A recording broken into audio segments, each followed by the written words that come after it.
So I am on what is now, oh hell, probably mile 4 of my 5 mile walk. I have been listening to YouTube for most of that walk.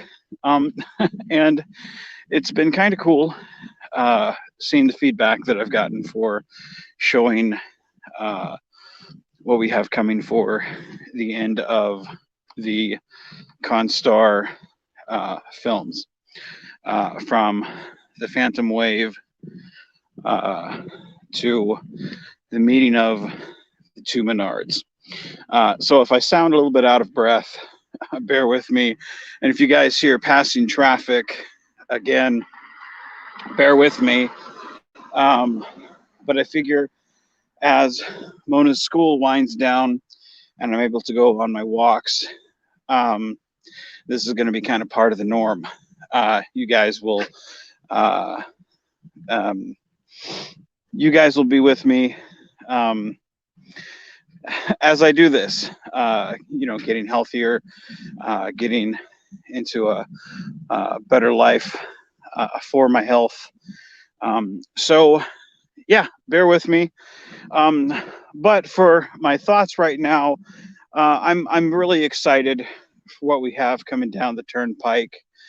Uh, so I figured, since I could feel your guys' enthusiasm, um, I would kind of go down for uh, somewhat of what we have more in detail for the end of this season, and then some of what we have for next season for constar. So for this season, we have uh, uh, for constar completed the final 5 episodes. We have beginning with Menard 2 hemorrhage. Of course, as I said, we have it starts off with Menard, uh, the Kelvin universe Menard, and sets up uh, him proposing to Emily. We go to the Battle of Vulcan. We see a lot of cameos from fan film people, and my take uh, on what happened, stuff that we wouldn't have seen in the '09 movie, except with fan film people.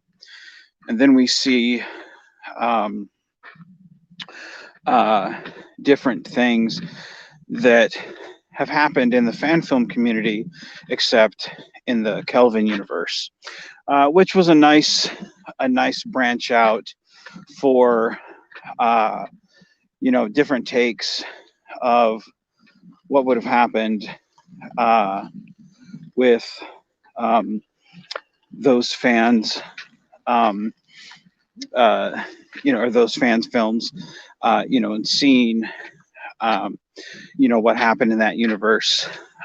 Because, we know what's happened in regular universe. We just haven't seen what happened in the Kelvin universe. So it was nice to be able to reach out to the fan film creators uh, and branch out. So, um, yeah, we go to that universe, uh, and then we go to uh, the Star Trek Picard time, and then uh, we actually have that's where you meet, regular Menard versus Calvin Menard, and have those two reach out there to each other. Then we go to uh, hold on just a second, guys. Car's passing. Sorry, the car was kind of creeping. I didn't really like that. That's one of the nice things about having you guys with me is uh when cars kind of creep like that. uh, so anyway, so we have Calvin Menard meet regular Menard, and then we go forward in the timeline to the Star Trek Picard era, uh, which, since he's not regular Menard, we were able to tell, a different type of Menard story, um, which was fun for me to do, um, since we're able to kind of lighten the mood a little bit. He's not as brooding as the Menard that we have. He doesn't quite have as much of the baggage, um, as the Menard that we've come to know. He's still the same character. It's just he doesn't have quite as much baggage going forward. Um, so it's a little bit different of a take, in the same regard as Mira Menard is, the same character. It's just without the morals. This is the same Menard, except without the emotional baggage. So it's fun to play, um, different sides of the same character. So then we come to the next film, which is Odyssey Part One. Uh, and with Odyssey Part One, we uh, start meeting the characters of the Odyssey, uh, and branching off into uh, Menard's, the Kelvin Menard's command of the Prime Universe's ship. Now, the Odyssey, as you guys will remember, was one of the ships that was part of Menard's squad in the battle to retake DS9. Um, I knew that I would always be going to this if I ever got to these stories, so I had this ship, the third warp nacelled Galaxy class ship, um, and um, gave him to Menard to have as the hints of classic Menard kind of designing that ship back in the episode. What was it? Stand With Me. So there are always hints of kind of Menard having a relationship with this class of ship. Um, so, Menard, at least a version of him, uh, is in charge of the ship. Um, so you finally meet some of the crew of this ship um, in the Star Trek Picard era timeline. Then the end of that uh, ship, or the end of that film, is a tease that happens. Um, that is something I think is going to turn everybody's head. It's something you guys have seen if you've paid attention to the little surprises that I've dropped. But this is where one of those happens, that it's kind of an oh shit moment. Um, then we have Odyssey Part 2, where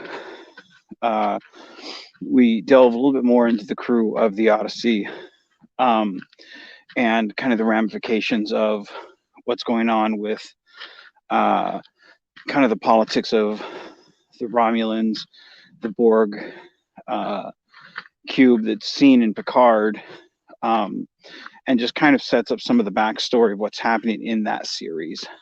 And it really delves into that series in a way that I don't think I don't think really has. It kind of it kind of makes you wonder, like, how did they get here? And so I think this film kind of sets that up a little bit. Let's see, Osgood, 1701. We need a scorecard to tell the different Menards apart. and you're not wrong. That's part of the beauty of having so many episodes. Is I get to do several different several different versions. We have regular Menard. We have the Mirror Menard. We have the Kelvin Menard, which continues in the Star Trek Picard era. Then we have the Avalon version of Menard. Um, but yeah, you're not wrong. Like there is so many different versions of the character now instead of just Menard. So you're not wrong. Um, but to continue with Odyssey Part Two, we um, we go to hold on just one second, guys. I need to get a rock out of my shoe.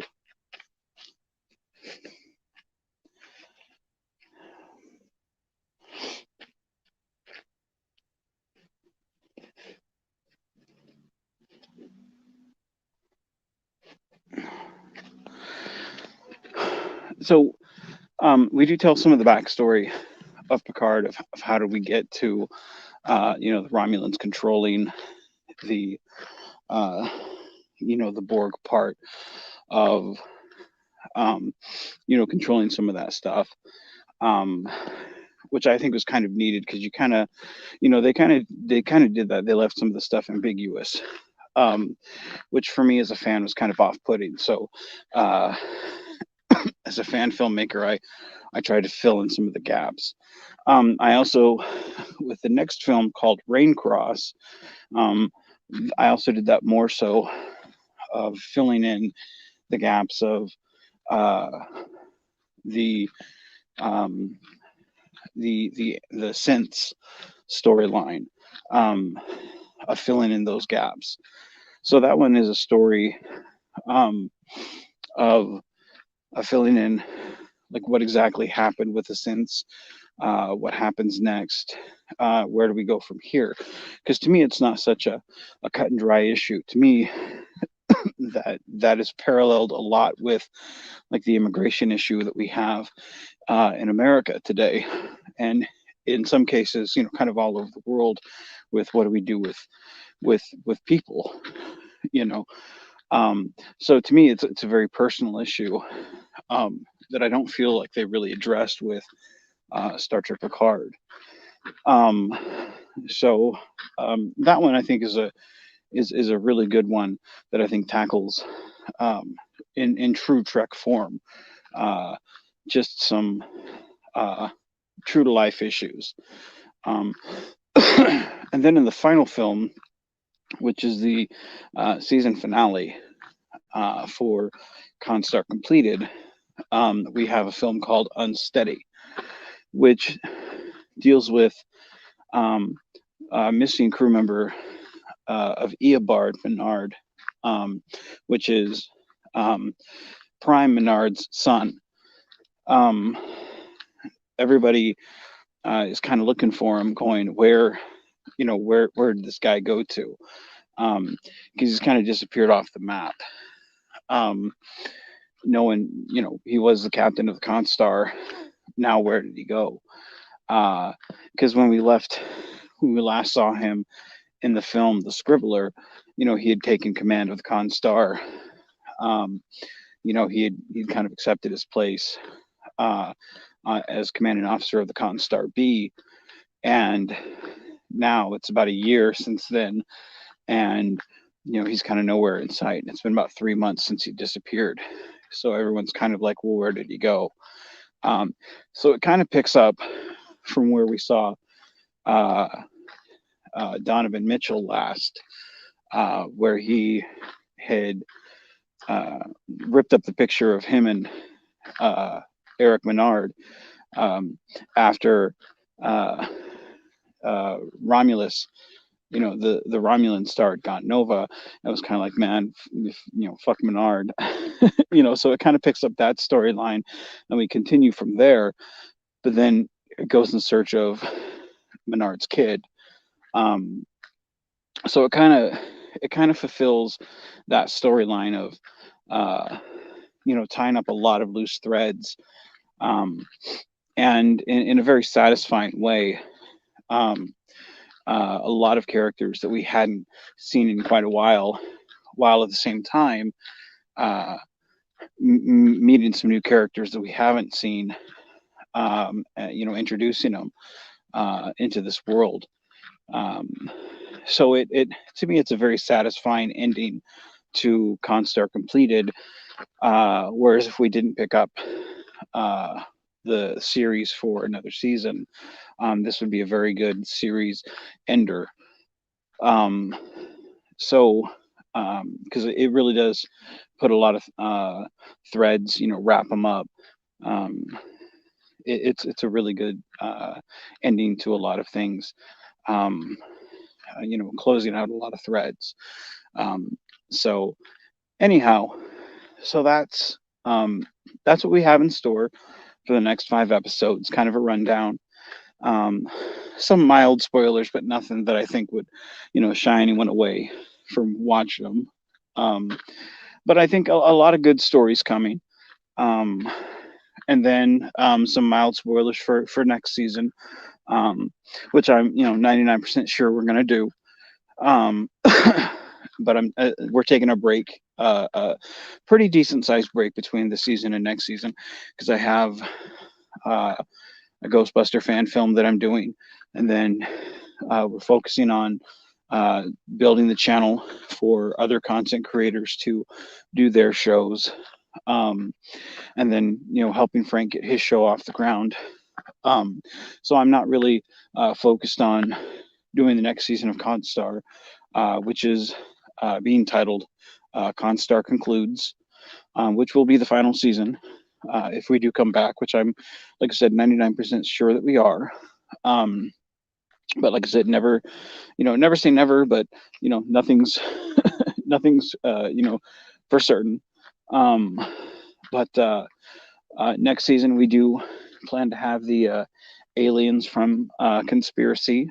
Um, we do plan to have uh, the crew from the USS Raincross, which is a crew that we're introducing in the next 5 episodes.